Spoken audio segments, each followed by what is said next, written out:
Bismillahirrahmanirrahim. Assalamualaikum warahmatullahi wabarakatuh.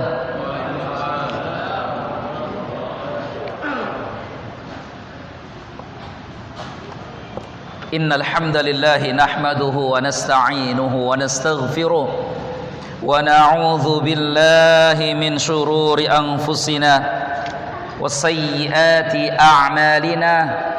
Man yahdihillahu fala mudilla lah wa man yudlilhu fala hadiya lah. Nashhadu an la ilaha illallah wahdah la syarika lah wa nashhadu anna Muhammadan abduhu wa rasuluhu la nabiyya wa la rasula ba'dah.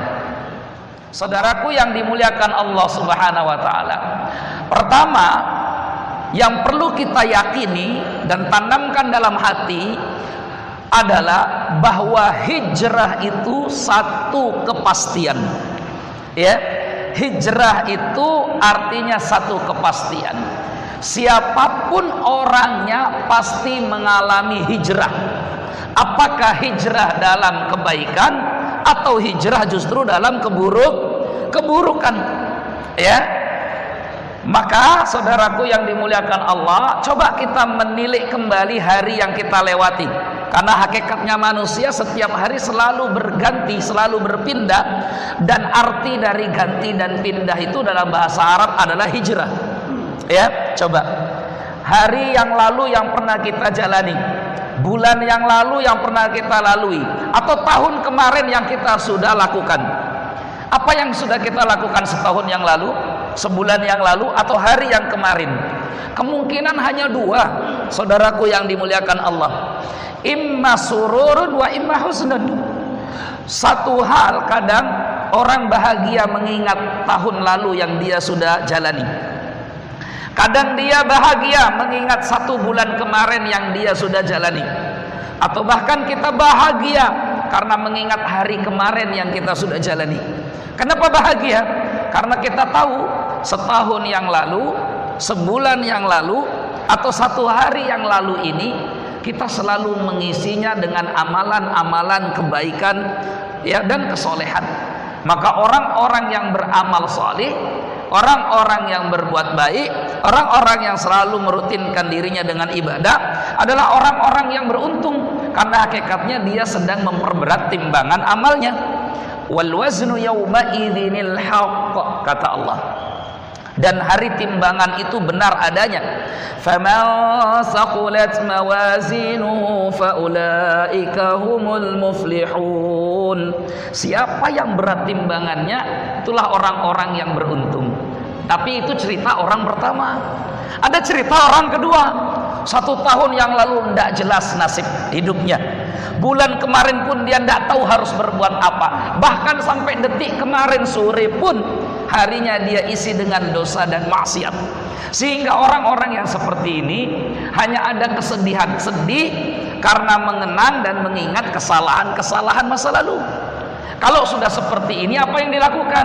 Yang pertama tadi, orang sudah tahu kebaikannya, maka tinggal istiqomah, terus jalankan, banyak berdoa kepada Allah, dan jangan takjub serta ujub dengan apa yang sudah dia lakukan. Yang kedua ini, segera dia bertaubat, memperbaiki diri, hijrah, tinggalkan keburukan dan dosanya, beralih kepada kebaikan. Maka tadi saya katakan, saudaraku yang dimuliakan Allah,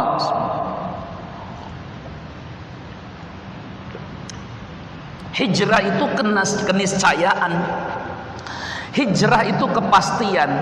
Apakah dalam arti secara bahasa atau secara istilah? Secara bahasa hijrah artinya pindah. Dan setiap hari kita berpindah. Karena hakikatnya manusia itu hanyalah kumpulan hari, bapak-bapak dan ibu semua. Imam Al-Hasan Al-Basri, seorang ulama besar dari kalangan tabi'in, murid dari 200 lebih sahabat Nabi Muhammad sallallahu alaihi wasallam. Beliau katakan begini, ya bena Adam, innama anta ayyam. Hai anak Adam, manusia, sesungguhnya kalian itu hanyalah kumpulan masa, kumpulan hari, kumpulan waktu. Hari ini umur kita berapa? 40 tahun. 40 tahun itu hanyalah kumpulan dari hari Senin sampai hari Minggu. Umur kita hari ini berapa? 70 tahun. 70 tahun pun kumpulan hanya dari jam ke jam saja. Kumpulan hari saja. Kullama dhahaba yaumuka dhahaba ba'duk. Kalau satu hari berlalu dari kita, satu waktu hilang dari kita, itu berarti berkurang jatah hidup kita. Tidak bisa kembali lagi. Bahkan 5 menit yang barusan kita lewati ini Bapak Ibu, tidak bahkan bisa kita ulang lagi. Karena hari waktu terus bergilir, artinya kita berpindah. Tapi ada yang berpindah kepada kebaikan, ada yang berpindah masa ke masa dalam keburukan. Hari ini antum, Bapak Ibu kita semua berpindah dari menit 6.30 maghrib ke 6.35 dalam kebaikan. Tapi mungkin ada saudara-saudara kita berpindah dari menit 6.30 atau 18.30 tadi ke 18.35 dalam dosa dan maksiat.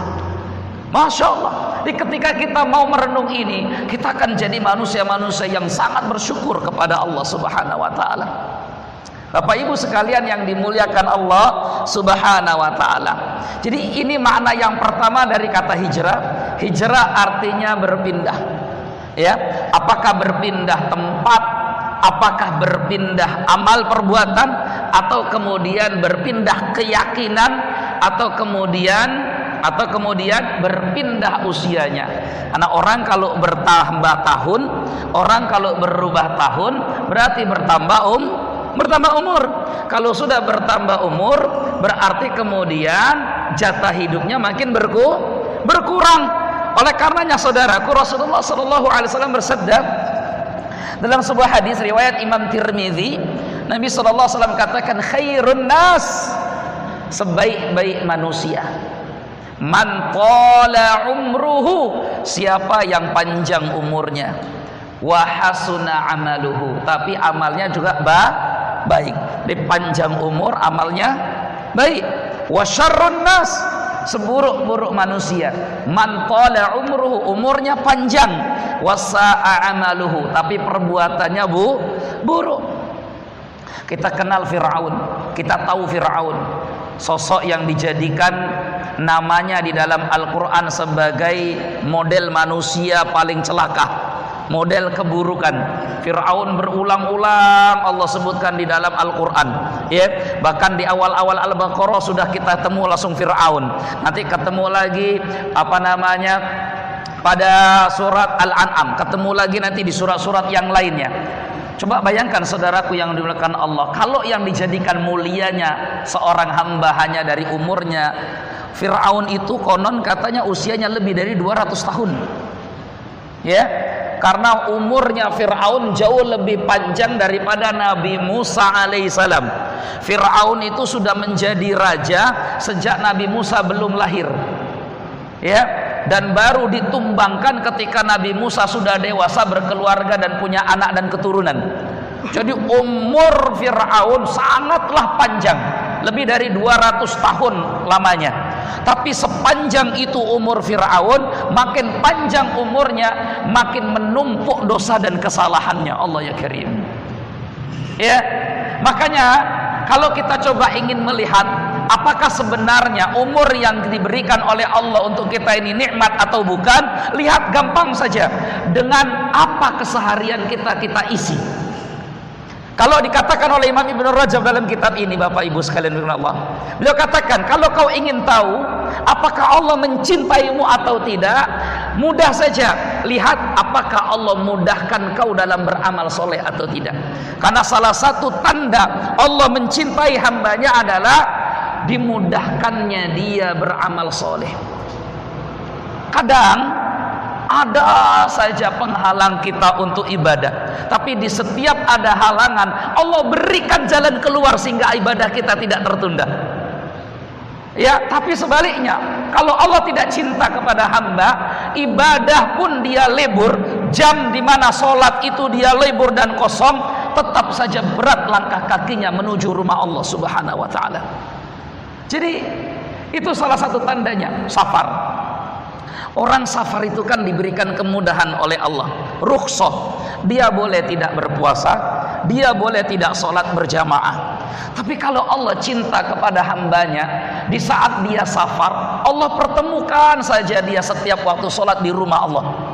Temukan saja, setiap mau sholat ketemu masjid, setiap mau sholat ketemu masjid, atau dalam kesibukan seperti apapun, didekatkan hatinya ke rumah Allah.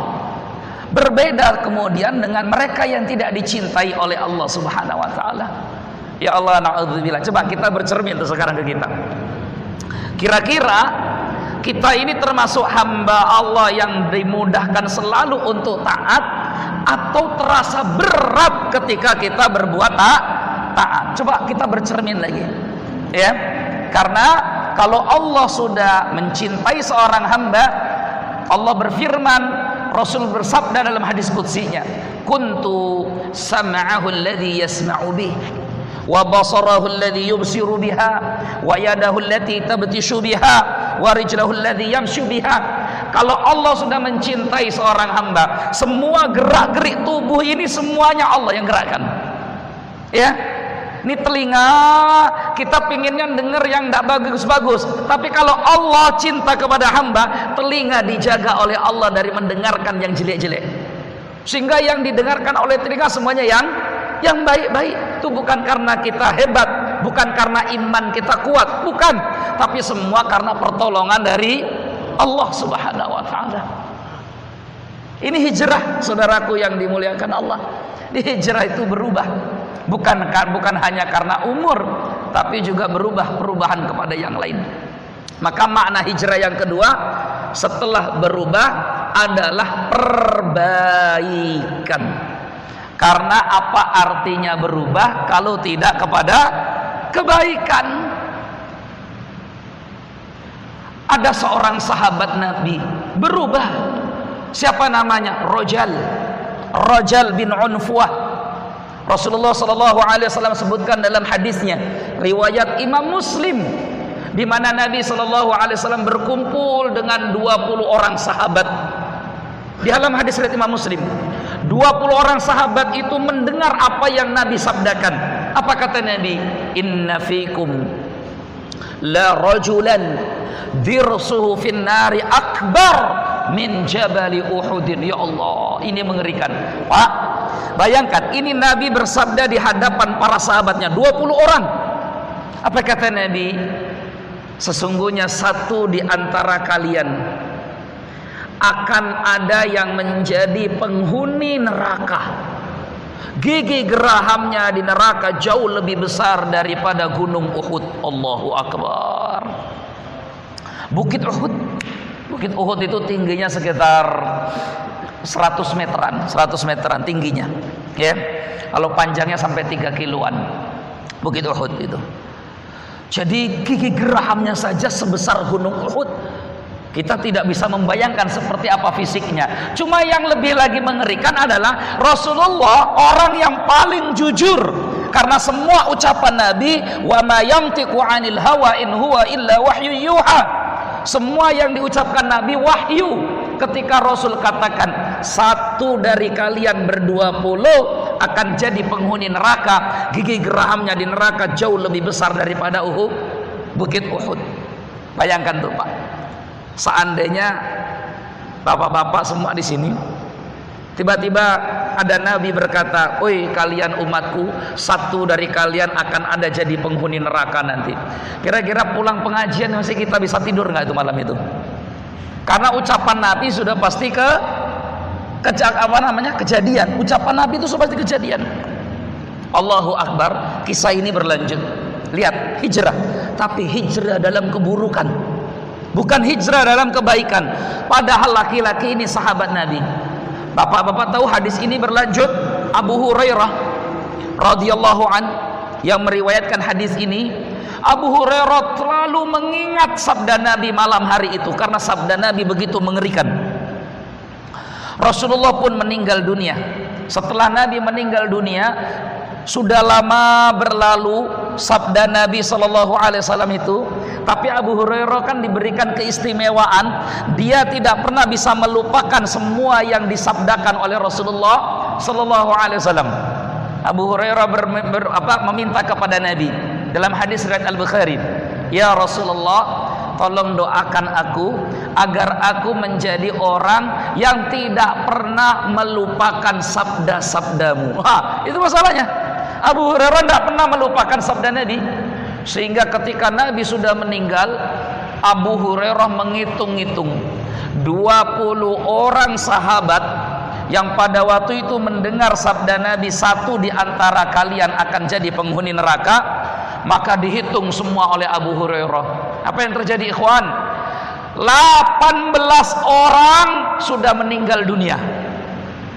18 orang sudah meninggal dunia, dan semua meninggal dunianya syahid fi sabilillah, di medan peperangan.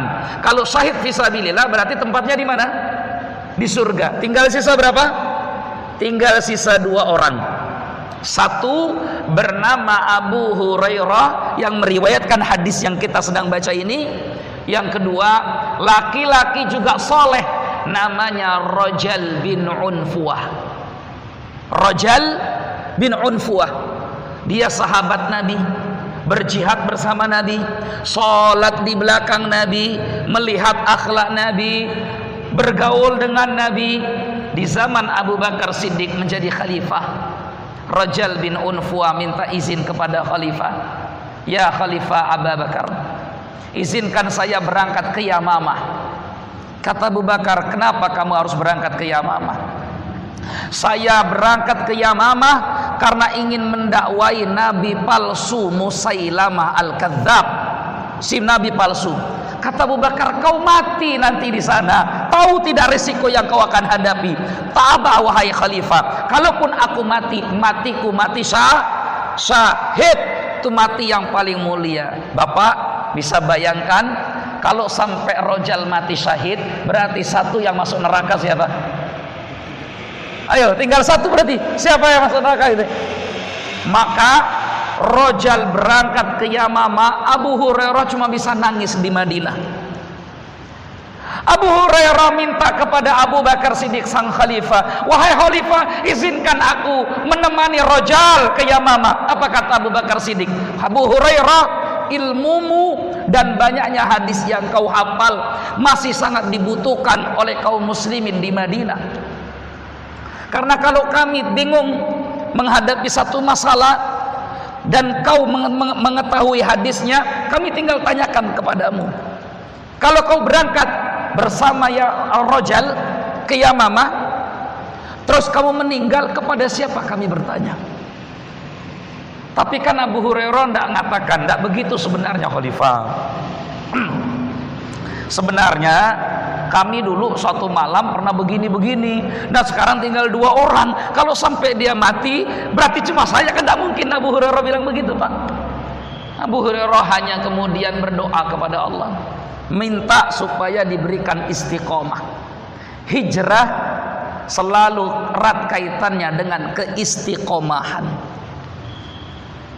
Abu Hurairah itu orang yang terakhir masuk Islam, Pak.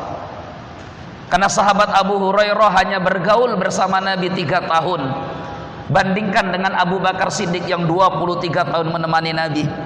Bandingkan dengan Umar ibn al-Khattab radhiyallahu an yang 18 tahun menemani Rasulullah. Tapi Abu Hurairah cuma 3 tahun. Orang kalau 3 tahun baru ngaji, labil masih imannya. Ya, tapi Masya Allah, Allah berkehendak lain.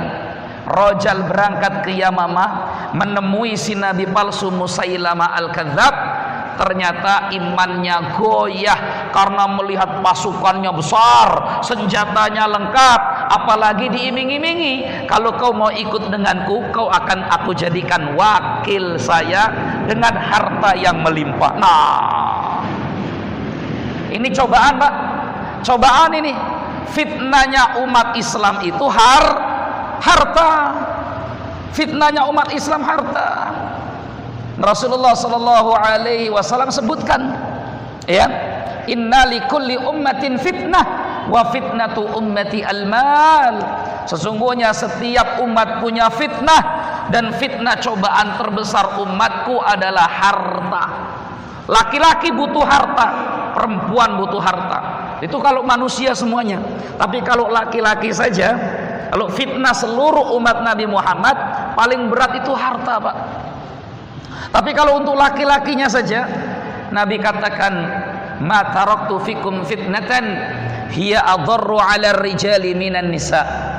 Tidaklah aku tinggalkan fitnah, cobaan yang paling berat dihadapi kaum lelaki seperti menghadapi para wanita. Jadi kalau cobaan terberat laki-laki adalah wanita, tapi cobaan seluruh umat muslim adalah cobaan seluruh umat Nabi Muhammad paling berat adalah harta. Khonofidin yang dimuliakan Allah. Suhaib Ar-Rumi bin Sinan, sahabat yang jarang. Rata-rata sahabat itu dari Mekah, rata-rata sahabat dari Madinah, rata-rata sahabat dari Yaman. Tapi sangat jarang sahabat Nabi dari Eropa. Ada enggak Ustadz sahabat Nabi dari Eropa? Ada. Namanya Suhaib Ar-Rumi. Karena berasal dari Romawi Eropa, ya, maka disebutlah beliau dengan Suhaib Ar-Rumi. Kalau dari Persia, Iran, ada Salman Al-Farisi. Jadi jarang sahabat Nabi dari Romawi itu jarang, Pak. Jarang sekali. Antum tahu Suhaib membaca kitab Injil karena dia sebelumnya beragama Nasrani.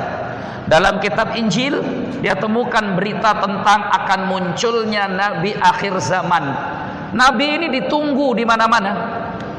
Ya, Nabi ini ditunggu di mana-mana. Orang Nasrani menunggu kedatangan Nabi Muhammad, orang Yahudi menunggu kedatangan Nabi Muhammad, semua menunggu kecuali orang Arab.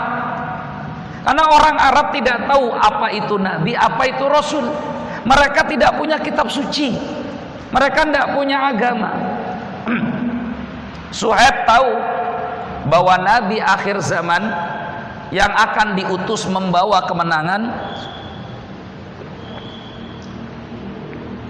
tidak diutus di negeri Romawi, padahal beliau tinggal di Romawi, Eropa, tapi diutus di negeri di mana tumbuh banyak pohon kurma di sana. Romawi tidak ada di sana kurma.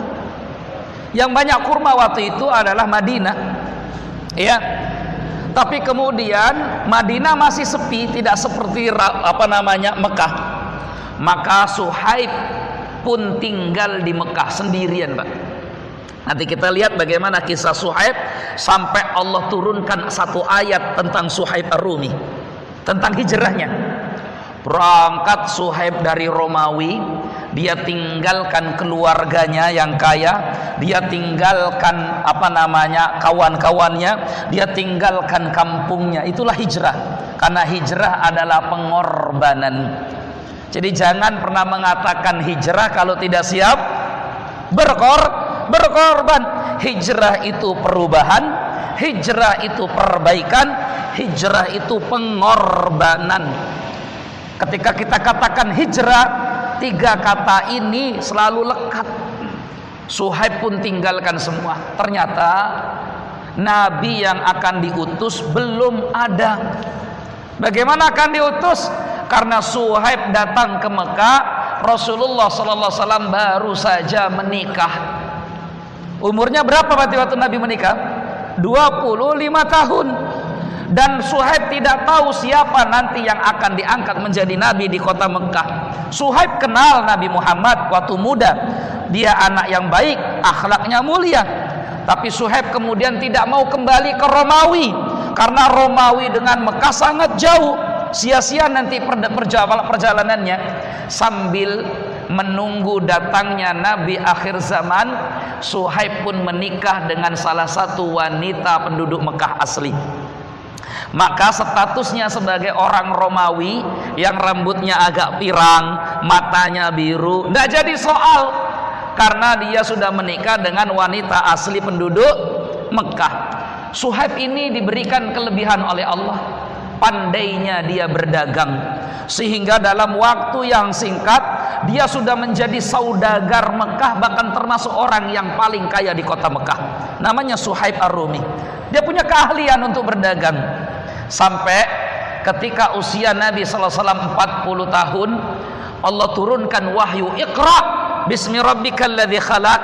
Suhaib Ar-Rumi adalah orang yang awal-awal masuk Islam, karena memang dia sudah menunggu Nabi itu puluhan tahun. Masya Allah, hidayah Pak. Hidayah itu dijemput, bukan ditunggu. Hidayah itu dijemput. Berangkat Suhaib dari Romawi ke Mekah untuk menjemput hidayah. Dicari. Seandainya kita di rumah saja nggak akan dapat hidayah, tapi harus keluar kita. Sampai di Mekah, Rasul diangkat menjadi seorang nabi dan rasul. Suhaib menjadi penopangnya, penguatnya. Allahu Akbar. Kekayaannya melimpah. Yang menjadi cobaan adalah, ini cobaannya, bayangkan. Setelah hartanya melimpah, keluarga dia sudah punya, anak dan istri ada di Mekah. Tiba-tiba kemudian Allah perintahkan Rasulnya untuk hijrah dari Mekah ke Madinah. Orang yang tidak punya harta tidak banyak berpikir panjang, karena nggak punya duit, ya gitu kan. Nggak ada piti, lancar saja, kan gitu ya. Nggak ada piti, ayo berangkat kau ke Madinah, gampang, cuma naik kuda selesai. Nggak mikirkan uangnya yang melimpah, emasnya yang menumpuk banyak itu. Suhaib Ar-Rumi pun kebingungan, ini bagaimana? Saya harus pindah ke Madinah untuk mempertahankan agama. Tuh agama nomor satu, Pak. Agama nomor satu, bukan yang lain. Kadang kita ini baru digoda atau dibandingkan dengan dunia yang kecil sedikit, ya agama kita obral. Mbak mau kerja di sini, Mbak? Mau. Mohon maaf, kalau kerja di sini, karyawan kami di sini tidak ada yang berjilbab, Mbak. Gajinya lumayan sih untuk pekerja awal, masih magang, sudah 4 juta. Gimana Mbak? Kira-kira kalau kantor minta Mbak lepas jilbab bagaimana? Oh enggak apa-apa lah Mas, yang penting bisa kerja di sini. Tuh coba, ya kan yang penting masih sholat, biar tidak jilbaban. Allahu Akbar. Allah kadang bilang begini, coba mikir-mikir dulu ya, tak kasih waktu 2 hari ini untuk berpikir. Kalau dia punya iman, dia akan katakan nggak perlu 2 hari, sedetik ini pun aku akan sebutkan, saya nggak mau kerja di sini. Selesai. Innaka lan tadhar syai'an ittiqa'an lillah illa atakallahu khairan min. Nabi berkata kepada sahabat, hei sahabatku, sesungguhnya kau tidaklah meninggalkan sesuatu karena takut kamu kepada Allah. Kita tinggalkan sesuatu karena takut kita kepada Allah, maka Allah akan ganti yang kau tinggalkan dengan apa yang lebih baik lagi dari Allah. Oh ini gaji 4 juta, tapi kamu lepas jilbab. Enggak, saya lebih takut Allah. Saya lebih takut Allah, saya tinggalkan yang 4 juta itu. Biarpun sudah di depan mata, yakinilah Allah akan ganti dengan yang lebih baik lagi. Suhaib, dia sembunyikan semua harta kekayaannya, timbun dalam tanah. Berangkatlah Suhaib berhijrah, membawa sedikit harta yang dia bisa bawa. Orang-orang Quraisy sudah menunggu kapan Suhaib berangkat hijrah ke Madinah. Karena yang lain berangkat hijrah silakan, tidak bawa duit. Tapi kalau Suhaib sampai lolos ke Madinah, fatal. Karena kekayaannya melimpah. Orangnya boleh, tapi duitnya jangan sampai ke bawah. Nah, begitu prinsipnya orang kafir Quraisy. Ya, penjajah kalau mau balik ke negerinya silakan, tapi jangan bawa harta kami. Begitu. Ya, Belanda mau balik, monggo, tapi rempah-rempah tinggalin. Begitu. Jepang balik silakan, tapi kekayaan kami kesinikan. Cina pulang silakan, tetapi harta kami kembalikan. Begitu bahasanya Pak. Ya. Kata Suhaib, semua harta yang aku dapatkan dari jerih payahku. Dicegat tuh Pak. Apa kata kafir Quraisy? Kami merampasnya darimu. Kami akan rampas itu darimu. Disebutkan oleh Imam Ibnu Katsir, dalam tafsir Ibnu Katsir di surat Al-Baqarah di juz yang kedua. Ya.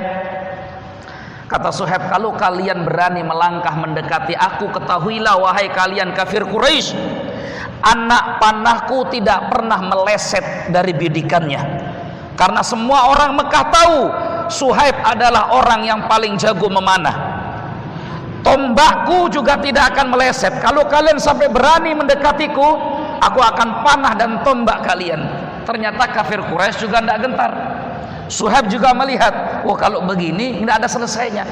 Maka kata Suhaib, begini, kalau aku berikan semua hartaku, termasuk yang aku sembunyikan di Mekah, apakah kalian izinkan aku untuk berjumpa kekasihku Rasulullah Muhammad sallallahu alaihi wasallam di Madinah?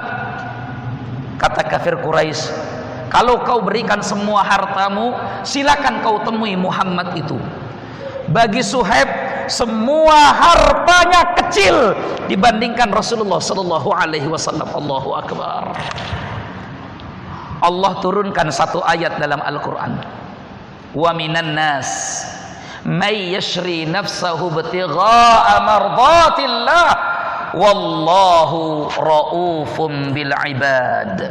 Dan di antara manusia itu ada yang telah menjual hartanya, menjual dirinya, menjual semua yang dia punya hanya karena ingin mendapatkan ridho Allah Subhanahu wa taala. Kata Imam Ibnu Abbas, ayat ini turun kepada sahabat Nabi dari Romawi bernama Suhaib. Allahu akbar. Hijrah, tinggalkan semua, hijrah. Kenapa Pak Bapak tinggalkan semua? Ya Ustaz, ini semua yang saya dapatkan semuanya dengan cara haram, tidak bernilai di hadapan Allah yang haram ini. Aku tinggalkan semua yang haram. Allahu akbar. Dan tidak nikmati sedikit pun dari yang haram yang dia dapatkan. Allahu akbar. Saya kalau ketemu dengan orang-orang seperti itu, ikhwan, kagum, takjub. Saya punya kawan, kita sama-sama membangun Lazis. Sama-sama membangun Lazis. Beliau adalah termasuk seorang yang punya kedudukan di salah satu bank konvensional di Bandar Lampung. Gajinya sudah 24 juta satu bulan, atau 21 juta, saya agak lupa ya, 21 atau 24 juta satu bulan. Gaji yang sangat besar itu Pak. Untuk saya, oh segitu bisa hidup berapa bulan itu, kan begitu ya. Tapi untuk beliau satu bulan dia dapatkan.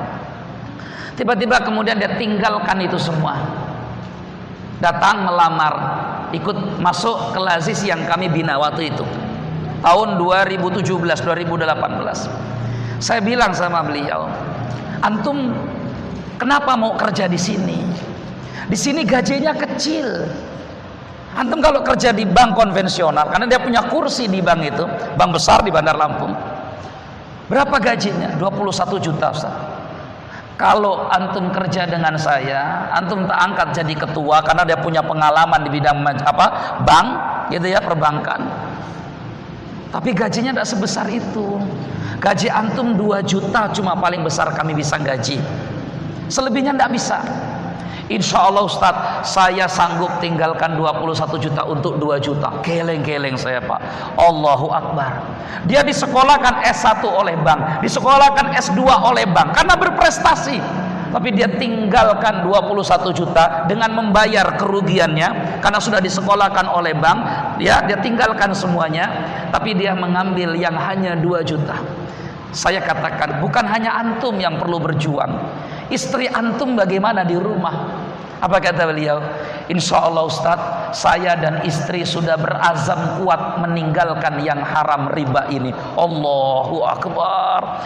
Saya kalau ketemu sama beliau, ya Allah, akhi, cobaan antum berat betul. Saya sendiri kalau diuji seperti antum belum tentu sanggup, ikhwan. Ya, karena keimanan seseorang itu baru teruji ketika dibenturkan dengan kesulitan. Jadi kalau hidup kita muda, lapang terus begini, ini iman kita belum hidup sebenarnya. Belum hidup, belum tahu seperti apa kualitasnya. Karena hijrah adalah perubahan. Hijrah adalah perubahan Pak. Suhaib Ar-Rumi, betul-betul dia berhijrah. Tapi jangan berubah kepada keburukan, berubahlah kepada kebaikan.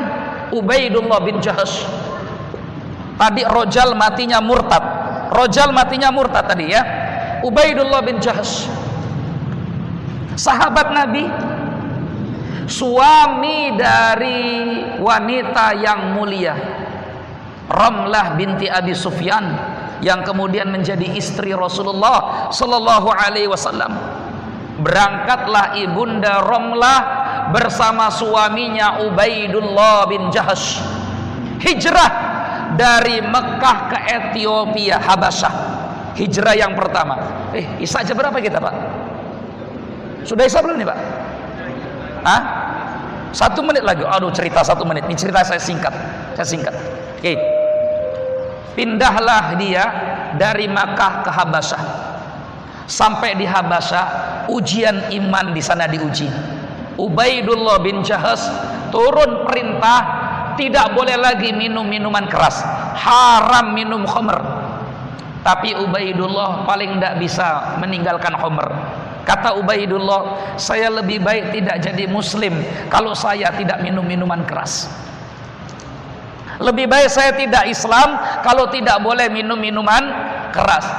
Antum tahu, Pak, Ubaidullah sahabat Nabi, sholat di belakang Nabi, pernah hidup bersama Nabi, tapi matinya murtad hanya karena kecanduan minuman keras. Peci kita yang putih, jenggot kita yang panjang, jubah kita yang besar, tidak ada jaminan kita istiqomah hingga akhir. Oleh karenanya, terus berdoa, minta kepada Allah, semoga jalan hijrah yang kita sudah tempuh, Allah berikan keistiqomahan hingga akhir hayat kita. Ya muqallibal qulub, sabbit qulubana ala dinika wa ta'atik. Subhanakallahumma bihamdika, asyhadu an la ilaha illa anta, astaghfiruka wa atubu ilaik. Assalamualaikum warahmatullahi wabarakatuh.